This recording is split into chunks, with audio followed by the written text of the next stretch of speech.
Hi. Thanks very much for that. I'd love to come up here and say that my name is Siraya Chuenkamrai, and I'm the horse whisperer, but I'm not going to give you that. Let's just start with how I started. And that was quite a long time ago when I was young. And all I could remember, as far back as I could remember, is I never wanted to be anything but a veterinarian. And it's a common childhood dream, isn't it? It's something because kids, children, we live in a conversation that we could have with animals so freely. It's in a world that today I'm calling an unspoken world. And that's where the magic, the secrecy is, the communication that happens. It's something that happens so automatically. I understand them, they understand me. What's the big fuss? This is amazing. Up until the day that I could say the words, "Mommy, when I grow up, I want to be an animal doctor." That's when the magic disappeared. With human language, I found out that I could no longer communicate with animals. And that might feel strange to you, right? Because it was so shocking to me. It was one of those horrific realizations, the most horrific one in my life. And I was trying to get all that back, but then I started to find out that language isn't what we always design it to be. We design it to communicate. We design it so that it could provide us with clarity, with understanding. Just this past Friday, I had a conversation with Kun Ann and Kun Gung at FHI, and we were talking about the setup for this event. And Kun Ann told me that, "Oh, Dr. Siraya, don't worry about anything. Kun Gung will take care of it because she's our AV director." Right? What does AV mean to you? Audio-visual, right. But Kun Gung, she was just stifling her giggle because she said, "Oh, to her it means adult video." How about, is there any vet in the house today? You know what AV means to veterinarians? Artificial vagina. I'm sorry, but that's the truth. We do a lot of reproduction.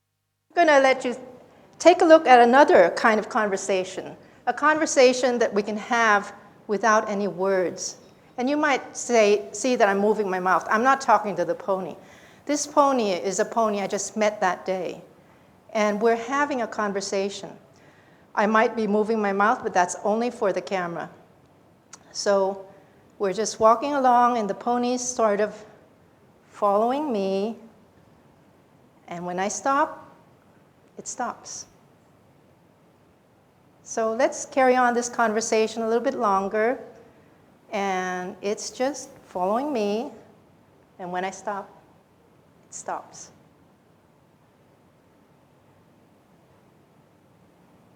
So even without words, there's a lot of communication going on right there. Isn't that amazing? And you could keep on doing this. It'll follow you home. And you might be thinking that I have a treat in my pocket, right? Well, you can do that with dogs because they're carnivores, and you can train them with treats. But horses are not carnivores. They're herbivores. They're prey animals. They follow things that make them feel safe. So it's the sense of safety that makes them want to be next to you, not because you're going to feed it something. The basic emotion of horses and ponies is fear. And I know that you might see this picture and they're starting to say, the only thing I see that's the most fearful in there are the humans. So what are we going to do in a situation like that? Would you believe me if I said that the most fearful creature in that picture is actually the horse? In a situation like this, automatically we would jerk that rope tighter, take more control, yell at the pony, get out a stick, do something, everything that we shouldn't be doing. So it's better to have a conversation.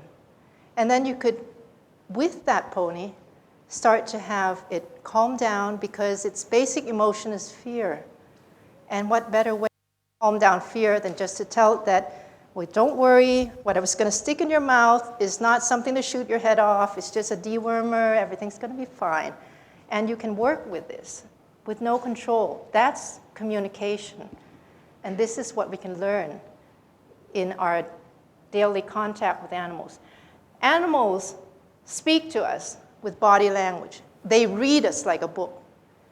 What is this pony saying? He's moving his mouth. You can notice that he's chewing and chomping and doing all sorts of things with his mouth. And actually, this 4-month-old foal is really quite scared. It's stressed. And what it's doing is it's moving its mouth just to show, or it's saying something in conversation that, don't hurt me, I'm just a herbivore. All I'm doing right here is I'm just eating some grass, so please don't hurt me. The one on the other side, you'll see that it's moving its lips. This conversation is saying that I'm in pain. This is a sign of pain. So you see, animals can communicate with us all the time. They do it all the time. We do it to them all the time too, only we don't know it. And some ponies will, well, mostly young foals will like to have a face like this. When they tuck their lower lip, they stiffen it up, tuck it underneath. Mem pak, that's what we call mem pak. Okay, so these foals, they do that when they're feeling really concerned. What's happening to me? I'm feeling kind of insecure. And strangely enough, a lot of adult horses do it too. So it's kind of a stuck expression when they feel concerned, so they'll start to make their face like that. And you'll know it, you'll see it. Well, and that one, it's just making a face at you. So how other modes do animals actually interact? Physical contact is really important. This is a conversation going on all the time. With physical contact, tactile senses, that is a conversation. That's what they do to communicate with each other. And it creates a sense of well-being. It creates a sense of well-being. Actually, humans have that too. Try it if you have an argument with someone. Just don't, you can cool your jets and just reach out and touch the other person lightly on the arm, and you'll just automatically see certain softness coming over. You're communicating already. There's a conversation going on with physical contact. If they don't have physical contact, if they don't have enough physical contact, they don't have that social contact, they don't have a sense of well-being. So horses or ponies will start to do obsessive compulsive things. They'll start to do things repetitive, like repetitive motion with no particular purpose or meaning. In horses, we call this weaving. And that's what it happens when they're very stressed, no physical contact. In horses, we call it weaving. In humans, we call it chain smoking. Rescuer with a hug and a kiss. This heartwarming footage comes to us from an animal sanctuary in Colombia. It seems the king of the jungle must have a soft side after all. Yeah, because when you first see that right there, you don't know what's going on. She has a big kiss on him. Wow. Right. She actually rescued him 6 years ago. He was found malnourished, so they're together every single day. And look at that. The love has formed, hasn't it? See, I can't even get my dog to sit in my lap. I really like that video. It's very cute. I mean, yes, we are anthropomorphic when we interpret things, and I think that interpretation really kills our communication. So sometimes it's better just to take things at face value and read a lot of body language. Animals can teach us so much. Our interaction with animals creates such tremendous impact, but we don't know it. In fact, one of the impacts that I really think we should pay attention to is how it can help form or craft our attitude towards life. To me, respect, if you can generate respect for animal life, that's respect for life itself. That's respect for life itself. And there are so many studies that have shown how animal cruelty in childhood can lead to human cruelty, leading to violence and criminal activities. So sometimes we can see this side of how our interactions with animals might help us shape a different kind of society.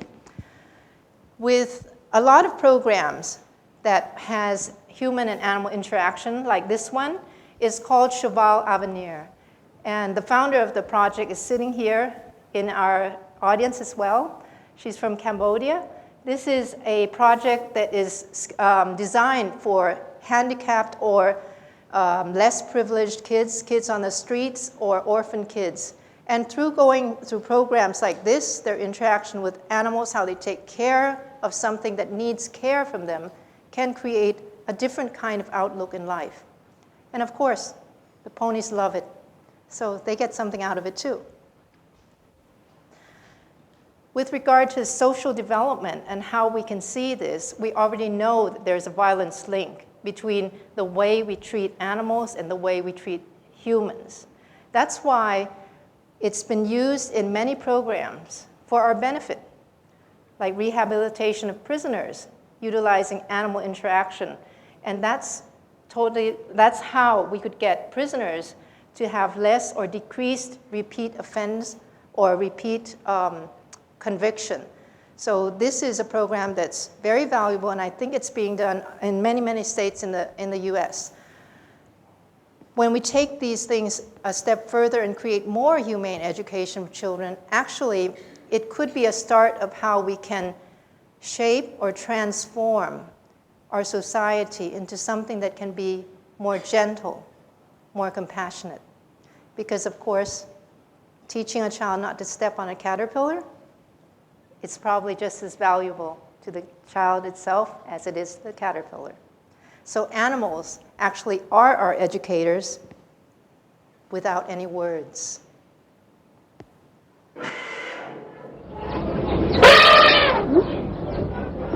Hey, don't move!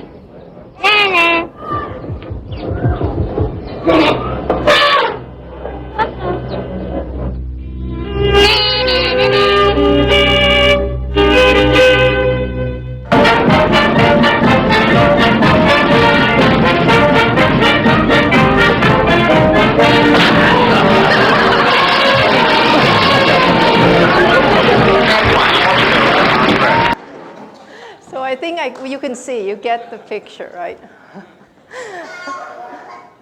This is a case that I saw in Cambodia, and we saw a lot of cases that had this. It split lips. And I was just wondering, it's devastating to see. Why are there so many ponies that had lips that were torn like that? And while we were out deworming some ponies, I found out why. The owner of this pony came up to us, bringing this pony really tightly, holding onto it really tightly. And that bit is nothing but a very thin string of wire put in its mouth. He didn't know he was hurting it so much, but he was. And I said, why are you holding onto it so tight like that? And he was saying, oh, the pony's so mean and it won't let you touch it. And if you're going to let it go, he's going to bite you, or all sorts of things.